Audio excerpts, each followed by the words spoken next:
Carissimi amici di Rosario, l'inno d'Italia lo conoscete tutti, ma qua adesso eseguiremo due canzoni che sono un altrettanto inno alla nostra terra, al sole, alla musica e al cuore, e dà anche l'idea di sognare, volare e o sole mio.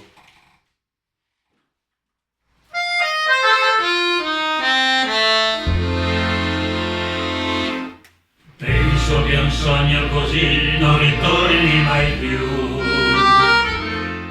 Mi dipingevo le mani e la faccia di blu. Poi d'improvviso venivo dal vento rapito e ricominciavo